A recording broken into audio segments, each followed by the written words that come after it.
Saan galing ang 2026? Ay sayang, may pag-ibig. Ito, ako lagi akong nag-market preaching sa San Jose Public Market.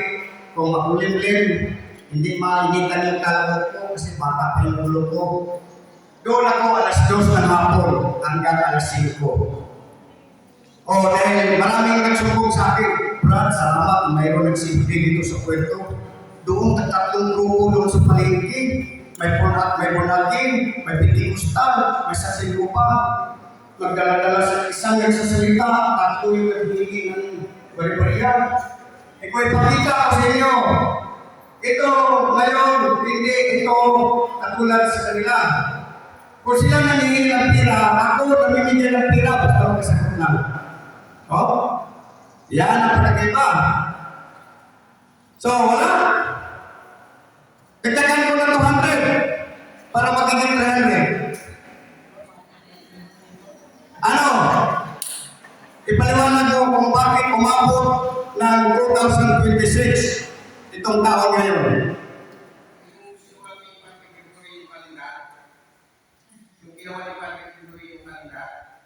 Kalendar. I think you got the best answer but not correct answer. Sorry po, Brad. Ito lang. Isil-sil sa pagkakarin ninyo. Ito magamit ninyo. Sigurado, tumama ang mga pastor dito. Pastor, saan galing itong 2026? Wala kay Kristo, pero hindi po rin tama. Isang sagot. Itong 2026, sabihin ko sa inyo, ito po ang edad ni Kristo. Ito ang edad ni Kristo. Nung nabubuhay siya, ito ang edad niya. Dahil isinilang si Kristo, 4 BC. 4 BC. Kasi hindi ito ang edad ng mundo natin ngayon, hindi ito ang edad nung panahon sa mundo nila ni Adan at Eva. Kasi ang edad ni Adan, 930 years namatay. Si Matusalem, 967 years. So hindi iyon ang edad na yun. So bakit BC yun? Ibig sabihin ng BC, before Christ, hinihintay ang Mesias. So pagdating ni Kristo, isinilang si Kristo, 4 BC. Buhay pa si Herodes, diba sa Ebanghelyo? Buhay pa si Herodes. Pagdating ng edad na 1 taon ni Jesus Christ, hinihinto na yung BC. Anong ipinalit? AD. After that, ay kinopya mo yan sa ibang sinta, sister, hindi man yan terminong Katoliko. Ha? Yes, ano Domini, correct. Bakit ano Domini? Ang ibig sabihin ng ano Domini, yun po ay Latin. Year of the Lord. Tuwing sa Panginoon. Yan ang ano Domini. Yan ang pinaka-accurate. Huwag kayong magaya-gaya kasi kung sinta na after din. Nung sila ni Kristo ay 1 years old, after din niya po yan. Bisa buhay pa si Kristo, after din. Saan mo Ano Domini, kasi ang accurate, tayo kasi ang tunay na reliyon, kaya tayo ang makapagpaliwala kung ano ang tama. Huwag kayong kagaya-gaya sa ibang mga kapatid. Ano Domini, o year of the Lord, kasi 2-8 sa Panginoon, taon ng Panginoon, kasi nasilang na siya. Yun ang edad ni Kristo. Namatay si Kristo, nagsimula si Kristo ng pag-misyonaryo niya, edad ng 30. So, 3 years lang ang minister niya, namatay siya ng 33, Domini o AD. Linatatag niya ang kanyang iglesia. Ngayon, ang iglesia niya, nagsimula sa Jerusalem, napunta doon sa Antioquia, at doon sa Antioquia, unang tinawag, mga lemon minister, doon sa Antioquia, unang tinawag na Kristiyanos. Gawa 11:26. Tandaan nyo yan. Gawa 11:26. Unang tinawag ng mga Kristiyanos. Kasi dati, sa pagtatag ni Kristo na kanyang iglesia, iba't ibang mga katawagan ng tawag. May tagasunod ni Kristo, mayroong sikta na Kristiyanos, kanyang may pagtawag, iglesia sa Jerusalem, iglesia sa Judea, iglesia sa Galacia. Pagdating naman sa Roma, iglesia ni Kristo, yan ang inaangkin ngayon nila, sila daw yan. Iba-iba ang mga katawagan doon. Ibig sabihin yan sa English, synonymous lang yan. Ano synonymous, guys? Baka kayo mga bata-bata. Ano bang ibig sabihin ng synonymous? What is the meaning of synonymous? Ha? Kasi iba-ibang mga tawag, pero isa lang yun. Synonymous means a different word, but the same meaning. Iba-iba ang tawag, pero isa lang ang kahulugan. So, nung lumabas si Arius, isang Katoliko rin, lumabas si Nestorius, Katoliko rin, nangaral sila ng iba sa ipinangaral sa mga apostoles, kasi pinangaral sa kanila na Big Diyos si Kristo. Katulad sa mga iglesia ni Kristo natin dito, hindi Diyos si Kristo, tao lang. Katulad sa mga saksi ni Jehovah, hindi Diyos si Kristo, kundi Diyos na maliit lang sa Kristo sa kanila. May kinatanghil ang kanilang Kristo. So, yun ang ng mga apostoles, na dapat para madali makilala ang iglesia ng tatag ni Kristo, gilagyan nila ng descriptive name. Catholic. Para madali matandaan. Anong apat na marka sa ating simbahan? One, Holy Catholic and Apostolic Church. Bakit one? Dahil isa lang. Isa lang tayo.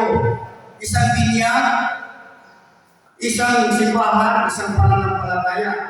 Galacia 4:4 hanggang 6. Sa kanila, isa ba? Hindi. Iba ang binyag doon, iba ang binyag dito, iba ang wali sa Pentecostal doon, iba rin ang wali ng Pentecostal dito sa Brookspoil. Ganon rin sa Jehovah. Kung anong naisipan ng pastor na doon, iba rin ang naisipan ng pastor sa Mindanao, yun din ang iwali nila. So hindi nagkakaisa. Ang tayong Katoliko, isa lang, universal tayo. Dahil mula sa matikan ng ating mga aral. First reading, second reading, Ebanghelyo. So yun. Pero bakit nakakalungkot isipin? Marami ang tumutuliksa sa larawan ni Mama Mary. Kayo, halimbawa, magawa ako ng analogy. May anak kayo na may asawa.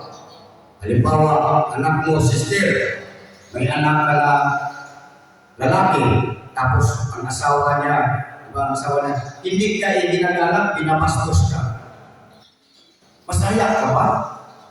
Hindi. Yung anak mo, siguro hindi rin masaya na pinapastos yung kanyang nanay. So, bakit maraming ganyan ngayon, ibang sikta lahat. Lahat ng ibang sikta, inatake kayo sa larawan ni Mama Mary at mga santos. Bakit galit sila ng Mama Mary? Kung basahin natin Genesis 3:15. Kung hindi ko nasa ulo na, Genesis 3:15, sinasabi doon. Genesis 3:15. Ang lahi mo, ay lahi niya. Ito, para dito mo namali. Genesis 3:15. Kayo ng babae aking pag-aawayin. Sino yung babae tinutukoy dito? Mga limang ministers, kailangan kayo magtignog nito. Dahil maraming napuntahan namin ni Father Darwin sa Mindanao na limang minister, katekista na pihang pa sa ibang sikta. Dahil may kapatid na ibang reliyon, katabi ng bahay, lagi inatake. Brad, ay yung aircon mo niyan, Diyos-Diyosan yan. May mata din nakakita. So atake ng atake, hanggang yung 5 minister walang may sagot, lumipat sa kanila. Ganon din ang katikista. Kaya pinanawagan ni Father Darwin kung makapunta dito. Sinubukan ko mag-invite ni Father Darwin. Noong tanggap ako ng pension, kasi matanda na ako, hindi pala magkasiya yung pira ko. Nanawa ako doon sa buhon kay Father Darwin. Pas, pwede ko makaari ka dito sa Convento Princesa. Oh, walang problema. 10 katao pala. Jesus, ang budget ko 20,000 lang. Di makaya. Galing Bohol, Cebu, tapos Cebu para Palawan. Kaya nag-usap kami ni Bishop Missiona. Bishop, di makaya sa budget ko. Pwede ba baka mayroon yan mga magbigay ng ibang mga sponsor na kuwan? Sige, pag-isipan natin yan. So, bakit lagi nakakiyag na ito ito? Sa ating mga santos, lalo na ng Peruan, ganyan si Mama Mary. I love Jesus, I hate your mother. Ganyan ang karamihan dyan. Bakit pa tayo magdadaan kay Maria? Yan Katoliko, daming dinadaanan. May Maria, may mga santos, may Pedro pa. Picture lang kay Jesus ko lang, I love Jesus, I hate your church. Tama ba yun? Ito, kayo ng babae aking patawayin. Binhi mo, binhi niya'y lagi kong paglalabanin. Ang binhi niya ang dudurog sa iyong ulo at sa sakong niya'y ikaw ang tutuklaw. Ano ibig sabihin nito? Sino yung babae? Di ba si Mama Mary ito? Ang kasunod na talata nito, Isaiah 7:14. Isaiah 9:6. Kung mayroon ka ng mga Bible. Si Birhen Maria ang pinagpupul ito. Ito ang tinatawag proto-evangelium. Matapos si Eva na nagkasala, natukso, ay kumain sa, anong pala doon? Durian, order? Mansanas? Oh.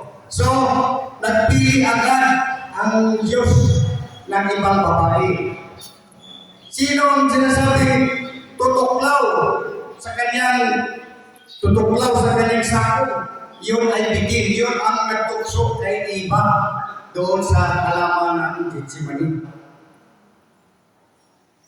Pag-aawayin, mag-aaway. Dalawang lahi lang ang binabanggit dito, sister. Lahi ang babae, kay Birhen Maria, ang kanyang anak si Jesus Christ, at lahi ng ahas, yung Diablo. Sino yung pumapalag ni Birhen Maria? Di ba sila? Galit sila kasi hindi na sila natin kasama. Sa ating panahon, ako halimbawa, pamilyado ako, magdala-dala ako ng picture sa wallet ko, may picture ako sa aking wallet. Siyempre, ang ilagay ko, picture sa aking asawa. Alam nga, kung ilagay ko yung picture sa asawa ng kapitbahay ko, di ba, pupukan ng kabunan ko sa asawa ko. So, pamilya ang ilagay ko. Aking pamilya ang ilagay ko sa wallet ko. Hindi ako maglagay ng picture ng ibang babae na hindi ko naman kapamilya. Dahil sa Mama Mary, mayroon sa atin, dahil si Jesus Christ, ang ating Panginoon, ay nagkagaling kay Birhen Maria. Kaya ikinagalan natin ang ina ng Panginoon. Ipagtanggol natin 5 ministers. Dahil yan ang lagi talagang tupiko ng mga ibang sikta. Basic pa lang, kahit basic pa lang, matutunan na yan. Ipagtanggol natin. Sila, wala kasi rin santos. Hindi sila maniniwala sa mga santos. Ang santos lang sa ibang mga sikta, si Vilma Santos, si Julian Santos, yun lang ang santos nila. Sa atin, santos, nandun sa langit. Yun. Ito ang sinasabi, Isaiah. Baka kung magtikot sana kayo mga 5 minister. Isaiah 7:14. Ano sinasabi? Dahil dito, si Yahweh mismo ang magbibigay sa inyo ng palatandaan. maglilihi ang isang dalaga at magsisilang ng isang sanggol na lalaki at tatawagin sa pangalang Emmanuel. So, pagkasala pa lang ni Eva, nagpili na agad ang Diyos. Si Birhen Maria ang pinili niya. Tapos, labas tanganin natin. Walang hiyain natin. Ginagalang na natin mga barangay kapitan na ang piling barangay na. Sino nagpili ni Birhen Maria? Hindi si Saint Joseph. Ang Diyos mismo nagpili. Pinadalahan ng messenger, yung Anghel Gabriel. Anong sabi ng Anghel? Maghimaya ka, Maria. Puno ka sa grasya. Ang Diyos ay sumasayo. Gumagalang ang Anghel. Tayo pa kaya? Isipin mo, dapat kasi magbasa ng Biblia, mayroon tayong logic, contextual, at common sense. Hindi pwede mong walain yung tatlo na yan. Hindi pwede na basta na pitas-pitas ng talata dyan at ikaw na lang magbibigay ng konklusyon. Kaya nga dumarami ang sikta na yun eh. Kaya ka nagbasa ng Biblia for their own private interpretation. Kaya dumarami. Tingnan mo, pinipintasan nila tayo, Katoliko daw, mali daw ang Biblia. Dinagdagan daw ang Biblia. Sa Katoliko, 73 books. Dinagdagan daw natin. Hindi totoo yan. Sila ang nagbawas. Ha?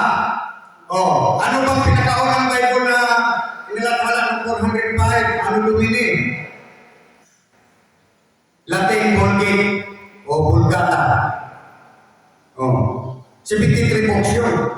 Kinopya ng King James, yung founder na Anglican. Kinopya noong 1611. Kaya mayroong King James version na 1611. 73 books yan, kumpleto pareha sa atin. Iba lang ang version kasi nakalagay King James version.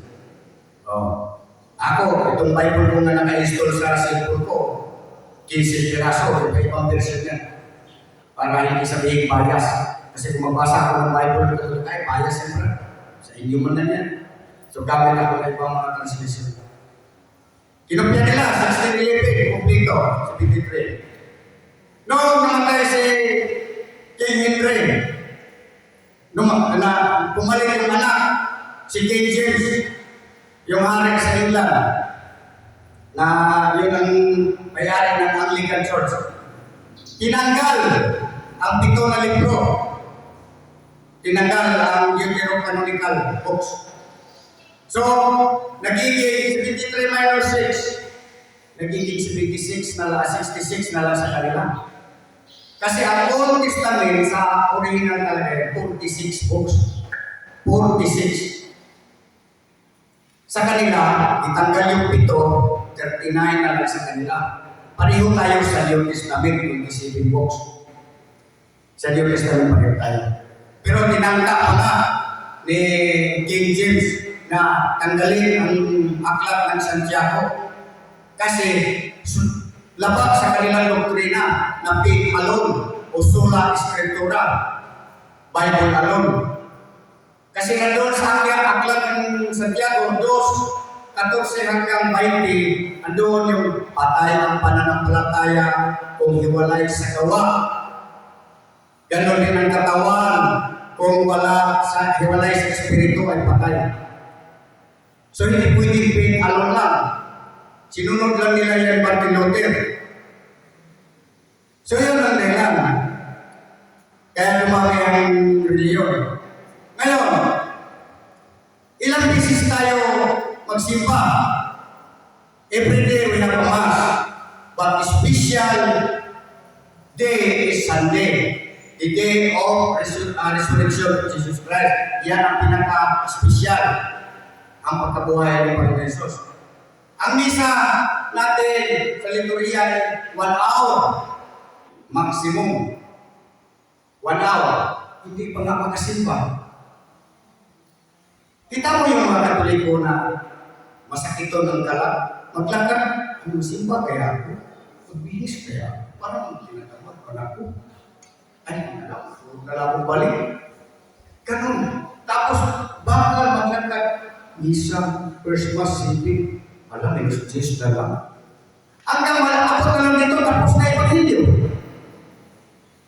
It must be, you are here, at least, sabi ni sister kanina, 20 minutes, at least, sabi naman, at least 15 minutes. Makapag-bidikiri man lang kayo. Magbidikiri kayo sa nagawa ninyong kasalanan sa isang linggo. Para masama sa pag-alis doon sa community condition natin, yung mga venial sin. Maliban sa mortal, kailangan espesyal na talagang mangumpisan siya. Yun ang problema. Isang oras lang. Ilang linggo sa isang buwan? 4. Bihira lang na 5. So, leave it 4 Sunday. 4 na oras sa 4 na Sunday. Ilang buwan sa isang taon? 12. So, 4 times 12. Ilang oras?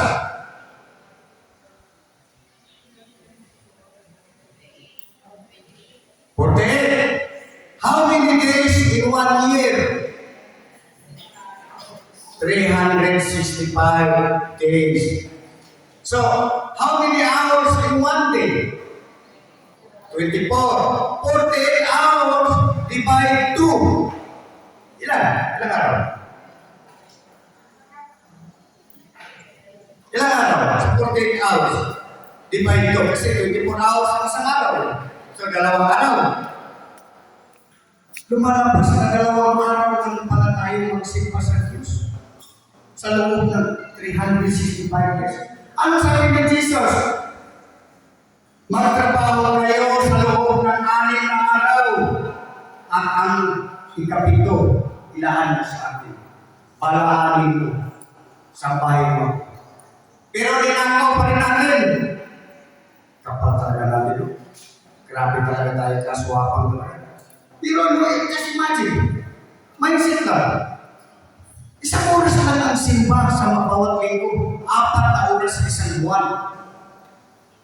4 na oras sa isang buwan. Sa isang taon, 12 months, 48 hours lang. Ang isang taon is 365 days. 48 hours lang. I-divide natin sa dalawang araw. Dahil divide 2. Kasi ang isang araw, 24 hours. Lumalabas na 2 araw lang ang nabigay natin sa Diyos. Sa loob ng 365 days. Pero yun yan. Maraming mga Katoliko na magsimba lang pag may bagyo at lingkod. Maraming Katoliko na manguros lang pag may kitlak, may kulog. Jesus Christ. Ha? Maraming Katoliko na lalapit lang sa pare. Magpahiling, kung masakit na, may cancer na, may ano na. Pero kung maganda pagkatawan, haladis ko doon, sayaw dito, tangay doon, sukal dito. No man is perfect, yes, ako rin makasasala din. Sinisikap ko na maging kalugod-lugod sa Diyos. Itong buhay ko ngayon, 61 years old, kumbaga sa airport, nasa lugar na ako ng departure area. Malapit na ako, kita na ako yung tawag niya. Praise the Lord. Pagod na rin ako, sa totoo lang. Wala na akong wish. Ang wish ko na lang, sa totoo lang sa inyo, na makita ako ang anak, ang apo ko sa anak kong babae, na hindi pa nagkaroon niya. Yun na lang. Dahil ang wish ko na nang nakaraan, 2, na matanggap ko yung suspension ko, at saka yung anak, natanggap ko na yung suspension ko, yun na lang sa anak ko. Kung granted man yan sa Diyos, salamat ko. Kung hindi man, tawagin niya ako, I will it. Lahat, ialay ko itong buhay ko ito, hanggang mamatay ako. Dahil alam ko, ang dami kong kasalanan ko talaga. Ganito man lang ang itsura ko, sis, maniwala kayo sa hindi sa pagpayaw. Kalbon mo ito. Kabataan ko, Jesus Musik. Dami na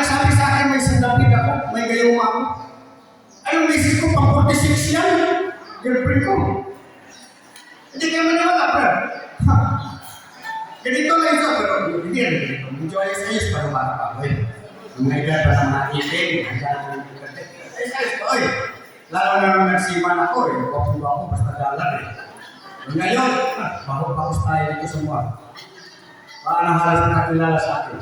Pero okay lang. Yun ang importante. Talagang ba't tayo mapaakit sa iba na magpadala tayo sa ibang sita? Isa lang, ito. Ibalikan ko kay Mama Mary. Mas importante. Mga limang minister, ito magawa ako ng analogy. Kasi para sa, iba, sinasabi kasi doon sa Evangelio ni San Pablo. Basahin ko muna sandali para hindi ko makalagpas. San Pablo.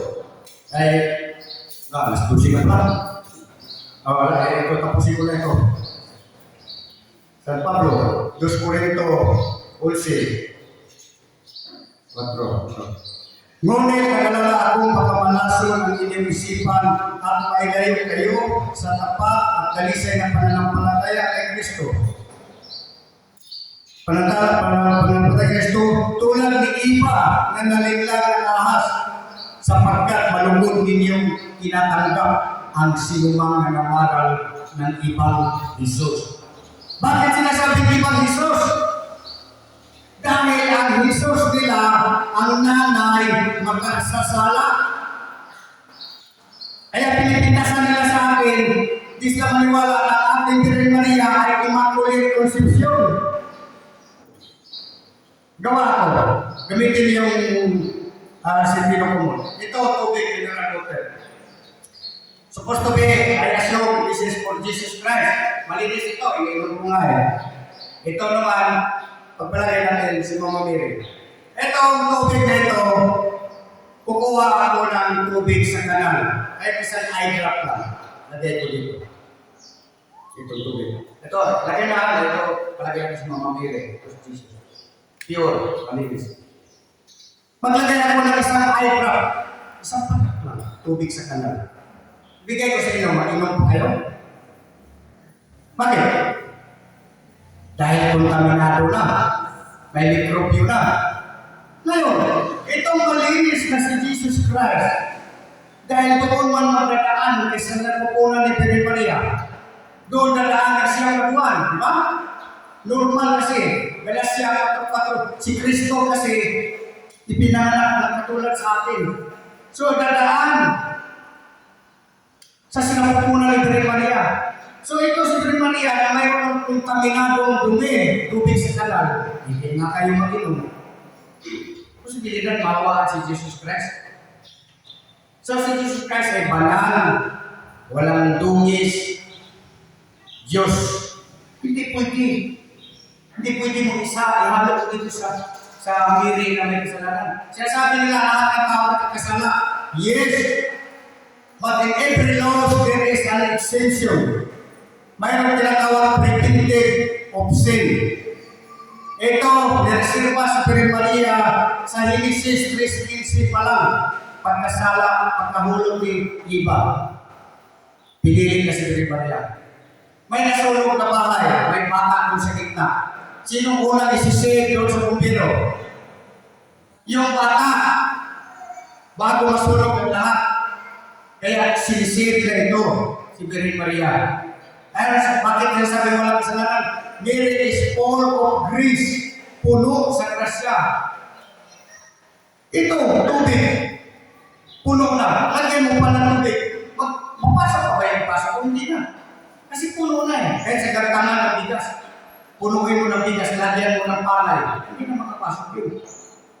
Kasi puno na. Tayo under of grace. Kumbaga, nasa kalahati, may bakante tayong kalahati na pwede pumasok yung kasalanan, pride, ingit, tulad ng sinabi ng sister kanina.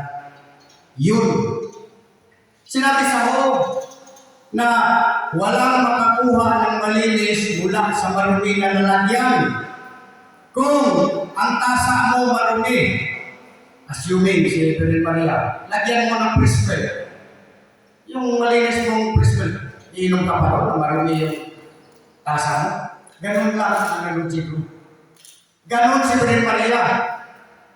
Inilagay si Panginoong Hesus na malinis. So malinis ang pinaglagyan. Dahil si Kristo ay walang bahid na lunis. Ganon. Ang sa kanila kasi, para sa kanila, makasalanan si Maria. Kaya sinasabi sa San Pablo na ibang Hesus, ang nangangaral sa inyo ng ibang Hesus, huwag yung tanggapin. So, ito na, mahaba pa ito, pero wala na oras. Palapakan natin si Panginoon. Meron tayong tanong ng Panginoon. Paano mo depensahan ang ating pananampalataya kapag tinanggap nila na tungkol sa paulit-ulit na dasal na Katoliko? Anong sagot mo? Yung paulit-ulit na dasal, na yun din ang lagi na sinasabi na, paulit-ulit na dasal, walang.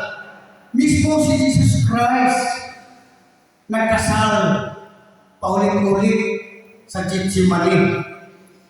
Mayroon din sa Salmo, mamaya hanapin ko. Salmo buong Salmo yan. Puro paulit-ulit ang panalangin. Sa bagong tipan, mayroon din sa bigay doon, di ba may biyona na babae na ginagaya, pabalik-balik siya sa huwis para hingin ang katarungan.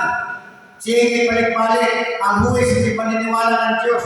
Pero dahil sa pabalik-balik yung babaeng biyuda, nagtitikasan, ginagaya, sabi ng judge, pag nakakukulitan na ako nitong babae nito, baka hindi ako naniniwala ng Diyos, ipagkaloob ko na sa Kanya ang Kanyang hinihingi. Ganon, si Jesus Christ mismo, nagdasal 3 times. Wala namang masama. Yung ating rosaryo, hindi kasi nila alam yan, na biblical yan, nandiyan lahat yan sa Biblia. Hindi masama yun, yung kanilang kinukog nila, yung dasal ng mga Parisiyo. Kung tatapusin nila pagbasa sa baba, Parisiyo ang tinutukoy. Hindi tayo, hindi ang rosaryo. Yun, dapat na mag-rosaryo tayo. When Mary is present, Gabriel is absent. When Mary is absent, Gabriel present. Kailangan always nandiyan si Mama Mary sa atin. Sama tayo, laging andin talaga ni Jesus. Yan ang lagi. Kita mo, inaatake lahat, Mama Mary na diba?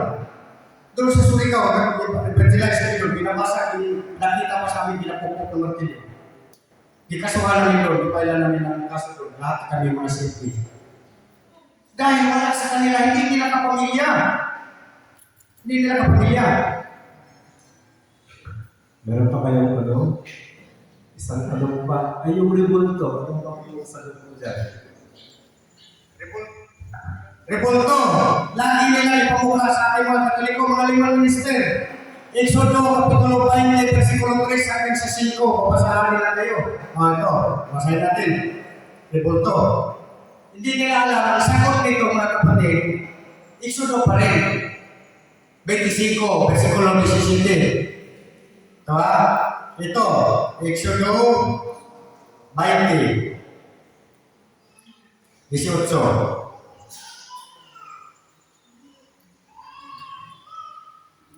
Versikulo 20. Exodo. Ano ito? Exodo. Wala na. Huwag kayong nagawa ng mga inaniwang larawan na may mata, di makakita, may paa, di makalakad, may tainga, di makarinig, may bunganga, di makapagsalita. Yun ang lagi nila sabay turo sa atin dito. Una, alamin ninyo kung anong definisyon sa Diyos-Diyosan. Diyos-Diyosan means mga bagay na hindi naging totoo. It never existed. Si Maria, existido yan noon. Nandito si Maria noong panahon noon ni Kristo. Yawan natin ang larawan. At tulad ni si Rizal, hindi pa niya Kristosan, bayani yan. Ginagawa ng kakulto. Ang mga santos, lalo na ni Maria, yun ang bayani. Heroes of faith sa atin yan. Yan ang bayani sa ating pananampalataya. Exodo 25, yan ang sagot dito. Anong sabi? Na magpagawa si ang Diyos. 25. Gagawa ka rin ng isang misalyari ng akasya. O may mga sukat pa na 0.9 metro. Balutan mo ito ng purong ginto at paligiran mo ng maldurang ginto. Lagyan mo ng gilid ito na pinaglapat ng isang paligiran na moldurang ginto. Gumawa ka ng 4 na argulyang ginto. Puro yung paggawa. Puro paggawa, kirubin. Ang kirubin, para sa anghel yan, may putong anghel. May mata rin, hindi makakita. May pakpak rin, hindi makalipad. So, hindi absolute na bawal ang rebulto. Paggawa ko ng analogy, isda, sino nakakilala ng butete? Ano yung butete? Ha? Oh, pero ano yan? Isda. So, para kasi sa mga ibang sikta, lahat ng larawan ng rebulto, Diyos, kinurida sila lahat, general term nila. Oh, sa analogy, ang butete ay isda. Pero lahat ba ng isda, butete? Hindi. Ganun lang. Leviticus 10:10, dapat alamin natin kung ano ang balaan o banal, sagrado at hindi sagrado, yung malinis at marumi. Catholic Church is a church of distinction. Marunong tayo kumilala kung ano ang marumi at hindi. Marunong tayo kumilala kung ano ang sagrado at hindi. Sila, masulpong lang yan eh. Tao lang yan, ano yan. Kaya sinachallenge ko sila sa San Jose, lumapit kayo at takihin ang inyong Katoliko. Andito ako, wala lang suntukan. Maglaban tayo sa rason, hindi sa korason. Dahil patutunayan, tindigan nyo, kung gusto nila, sabi ko sa kanila, kung gusto nyo comparison study, tindigan mo yung iyong reliyon ngayon ay truth church, tindigan mo sa akin ang ito truth church. Walang problema. Nandiyan tayo. Pag sabihin nila Bible, walang doktrina sa Katoliko Bible alone. Magisterium, tradisyon, apostolik ang sa atin. Bakit sabihin Bible, oral ng Timoteo 3:15, ang Iglesia sa Diyos na buhay, ang haligi at pagkurangan ng katotohanan. Iyon ang atin. Dahil wala akong Biblia na aral ng mga apostoles doon. Tradisyon. 2 Thessalonica 3:16, panghawakan ninyo ang tradisyon na aming sinabi sa inyo sa pamagitan ng salita at sa sulat. Kung magpasalit tayo ng Biblia, tulad ng sinabi ni sister kanina, magpasa tayo. Pero kung mayroong hindi ninyo maunawaan, dapat magtanong tayo kay Father o sa may alam. Huwag kayo magbigay ng sarili ninyong puro-puro, kaya dumami ang ibang sikta. 2 Pedro 3:15, may mahirap na unawain sa Biblia na binigyan ng maling pakahulugan sa mga mahihina ang pag-iisip. Binigyan ng maling pakahulugan sa mga mahihina ang pag-iisip. So, ikonsulta natin kay Father. Kung may simple na dito, tayo. Magkaroon ng akong kasama, may sikito, tinuruan din ni Father yan, ako tinuruan ako ni Father Darwin, makasagot din kami. Huwag kayo magtanong sa ibang sikta. Pastor, ano pa ako ano? Hindi kayo bigyan ng tamang sagot yan. Hindi. Oo. Hindi kayo bigyan ng sagot yan, kahit ano yun. Okay, palapakan natin sa Diyos. Nakakatuwa isipin na may mga Katoliko na tulad nitong Katoliko na talagang siniseryoso ang aral ng ating pananampalataya at ibinabahagi ang ating pananampalataya. Sana all. Lahat ng nakikita ninyo sa ibang relihiyon at simbahan, parang dito galing lahat sa Katoliko. Ang sabi nila, mga Katoliko, hindi marunong mag-memorize ng mga Bible verses. Di ba? Ang gagaling mag-memorize, hindi mag-memorize. Meron yan. Yung mga praising na yan, meron din tayo yan na charismatic, meron tayo yan. Di ba? Sa El Shaddai, meron tayo yan. So kaya lumipat doon kasi walang praising. Uy, dito yan galing ang praising. Yung worship dito yan galing. Diba? Nagtampo pa lang siguro sa kapitbahay niya, kaya lumipat ka doon. Bakit yun namin damay ang simbahan? Tulad ng sermon ko doon nakaraang linggo, di ba? Na ang mga lumipat ng relihiyon galing sa Katoliko, anong sinasabi nila palagi? Katoliko rin ako palagi, inom lang ako palagi, yung Katoliko pa ako, puro akong bisyo. Bakit tinuro pa ng Katoliko na mag-inom ka? Tinuro pa ng Katoliko na mag-bisyo ka? Ikaw yan, ikaw ang nag-desisyon. Kung lahat ng kabutihan ay gusto mong malaman, dito mo yun matatagpuan. Lahat ng pagpapakabuti, dito mo yan matatagpuan. Bakit? Dahil ito ang simbahan ni Kristo. Amen? Palapakan natin ang ating simbahan. Okay? So maraming salamat ulit, Sister Maylin. Nakikinig ako kay Sister Maylin. Kanina, palabas-labas ako, naghahanap ako ng sobre, pamigay sa kanila. Pero yung narinig ko, wala ako silang bayan. Ay, salamat, balik na ako. Okay, kaya palapakan natin ulit. So, Maylin, kasi maraming kolor. Okay? Sa tingin ko, sa buong Vicaryado, tayo ay pinakamaraming information about pag-commissioning. Okay? Kaya hanggang tayo sa linggo ang ating commissioning. Okay? So, bahala na si Sister Nora Gabunan kung ano yung gagawin, anong susuotin ninyo sa darating na linggo. Okay? Okay. So, tatlong basa para sa ating man. Okay. Tumayin po tayo na. Sumayin niyo ang Panginoon. Yung kung kayo tingin ang pagpapala ng Diyos, tingin niyo ang pagpapala para sa inyong pansugan. At ano mang karamdaman, tingin niyo ang pagaling na iulat ni ng ating Panginoon ang kanyang braso at kamay para kayo ay bumalik sa karamdaman.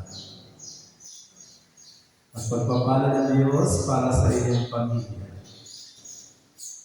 Mga magulang, mga anak, mga nakatatanda, na sa pamilya ay maranasan natin ang pagmamahal ng Diyos. At sa gitna ng pagsubok ay naging matatag. Pagpapala rin para sa hanap buhay. Gawin tayong makulan. At sa ibang pang kaibigan, tas natin sa Diyos, at hiningin natin ang katatagan ng pananampalataya, inspirasyon na siya ay pasilikuran sa pamamagitan ng ating pamamagitan. At pagpalain kayo lahat ng makapangyarihan ng Ama, Anak, at Espiritu Santo. Okay, picture taking po lahat tayo dito sa harapan. Punta po tayo dito.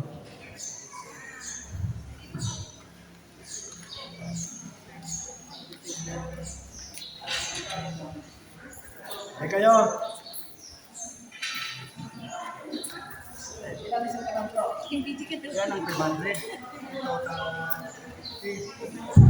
Dito muna sa harapan ng lahat para sa documentation.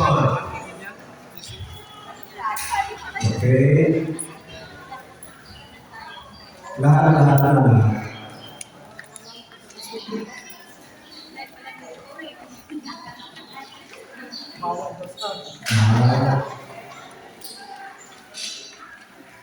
Mga ladies na ituan.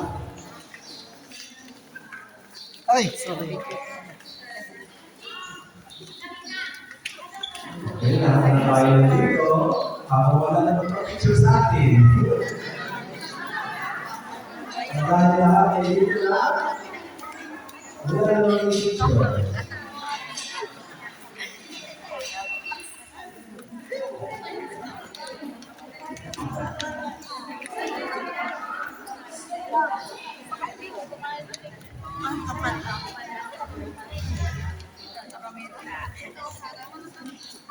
Tingin na tingin. Saan tayo sa likod? Naniwala mo. Karina, hindi ba ka nasa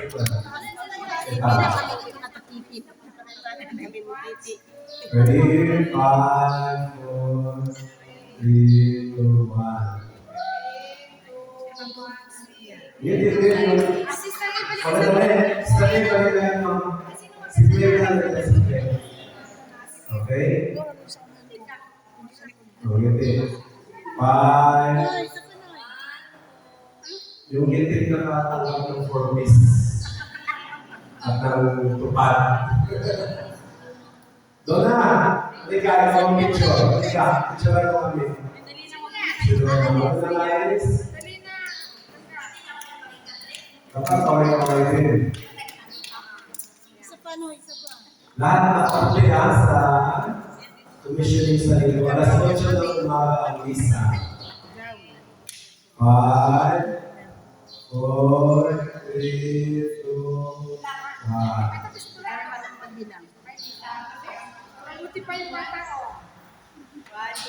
Kita rin bata?